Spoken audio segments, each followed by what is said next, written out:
And it's something is wrong when you go and you get training and all you'll ever do is to say, ready, set, aim, ready, aim, ready, aim, and we never pull the trigger and fire. And we've got a lot of frustrated soldiers because they've been trained for battle but never deployed. And demons are wreaking havoc in our world. The world is going to hell in a handbasket while good people sit around and do nothing. It is through the application of putting flesh to the gospel. And this is why Jesus went wherever he was. He didn't have his ministry relegated to a Sunday school room. If he went out and found hungry people, he performed a miracle and fed the hungry. And he found a maniac in Gadara who was naked out of his mind. And Jesus brought healing to him. And then they found the man clothed and in his right mind. I mean, he didn't allow his ministry to be confined by one type or this particular type of thing. He took ministry to the street. He didn't primarily do his work in the tabernacle, in the temple. He went out into the highways, into the hedges, and compelled men and women to come. He went out in the wilderness. He found the people where they were. He went to the sick porches of where the sick people were. He went out to the farmer's field and said, you know, the kingdom of God is like unto a seed. A man that took seed and sowed, and he's talking to farmers. And then he's talking to businessmen, and he's talking about a merchant considers a field, and he buys it. And in this field is a pearl of great price. And so he's connecting with his audience, meeting people right where they are in real application of truth. When he sees a rich man, Zacchaeus, climbing up a tree just to get a glimpse of him, and he points at him and says, tonight I'm going to dine at your house. And he makes the gospel relevant to somebody whose life was corrupt, and Jesus brought transformation to him.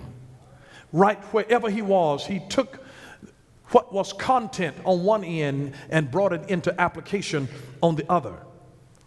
And this is what we are charged to do, because this word is so alive. This word is so real to us. This word is filled with the life, the Zoe life of God in it. And it has the ability to be able to give us doctrinal things and correction and instruction in righteousness and reproof. It is good for a wide variety of things. Not so that we can be spiritual eggheads, but so that we will be complete and thoroughly equipped for every good work. And this is an equipping and a training ground to get us ready to be able to meet people who are on the job, who are depressed, who are frustrated, who are ready to walk out of their marriage. And more than anything else, the church is called to be an institution of hope, where we bring the hope of Jesus Christ to the world.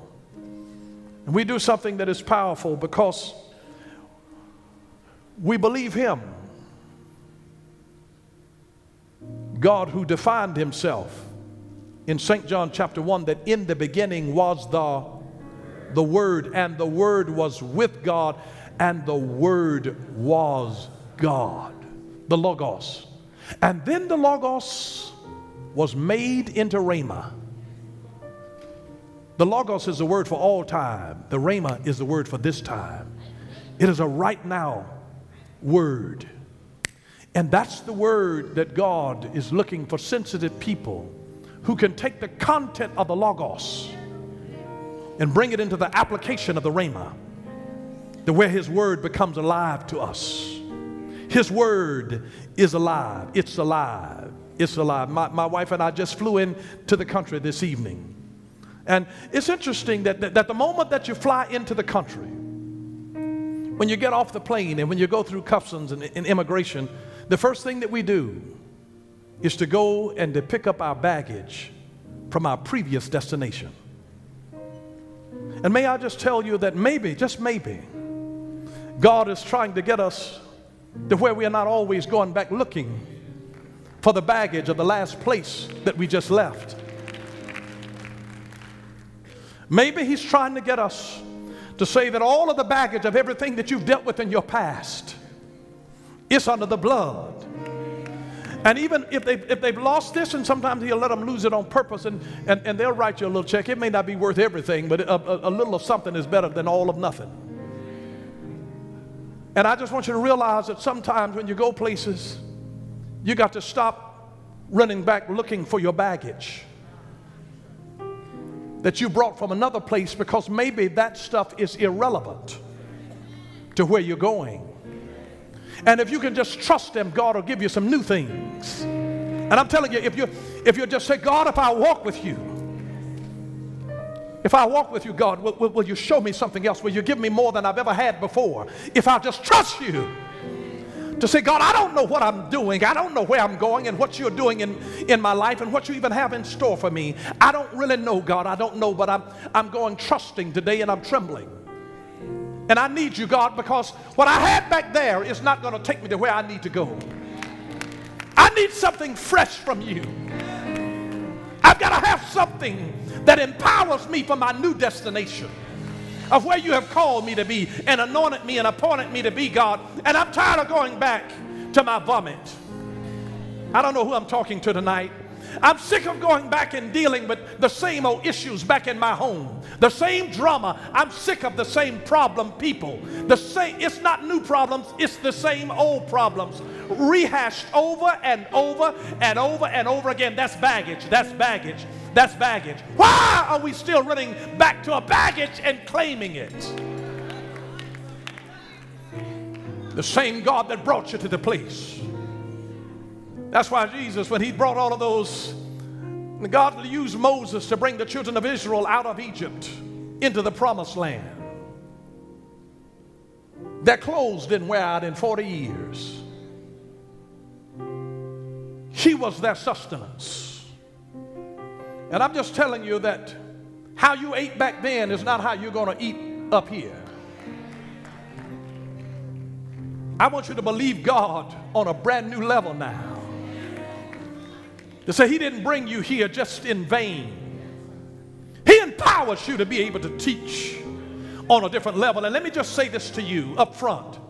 You're either going to teach that in which you have been tested, or you're going to be tested in that which you teach.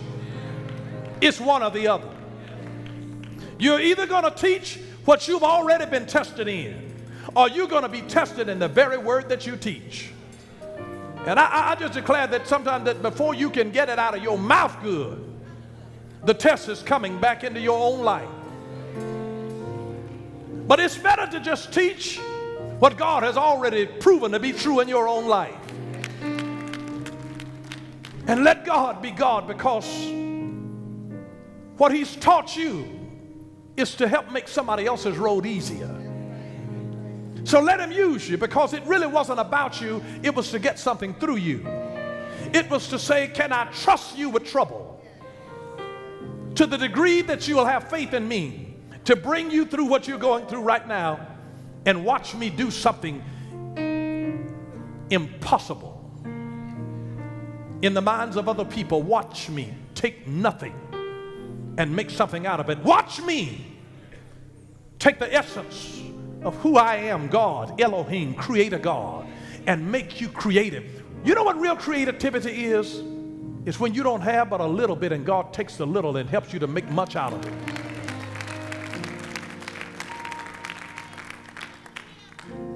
When as a people, we didn't have the money to buy the fine meats, and we had to make it off of cornbread and beans and rice, and they knew how to, mamas back then knew how to stretch stuff. If they had to make you drink a glass of water before you ate, they knew how to stretch it. They knew how to stretch it. They didn't put the expensive stuff in it. They filled you up with rice and beans and potatoes, cornbread. So they had a gift. You'd be surprised how necessity becomes the mother of invention. And maybe God wanted to get you off of the flight of where you just came from and what you just came out of, and let your baggage be lost on purpose. So you'd have to trust him. There's enough drama and stories and pain in the old baggage that was left, why stand at a carousel and wait on the same old stuff that is going around to come back around to you again? If you can ever trust him to say, God, I need you to do something fresh in me.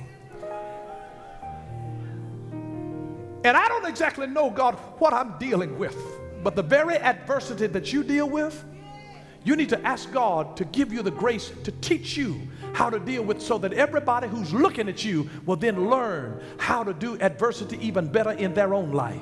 Because it's just a matter of time before they face it. So can he trust you to teach? Can he trust you? Can he trust you? Will you let him trust you to make you a master teacher? Because you follow the one who is the teacher, and then you realize you are taught to teach. You're fed to feed. You're given to give. You're blessed to bless. You're comforted to comfort. So that whatever God has done to you and in you, he wants to do through you, till we bring people into that position of being to the degree that they are compelled to do out of the essence of who they have become in relationship to Jesus Christ.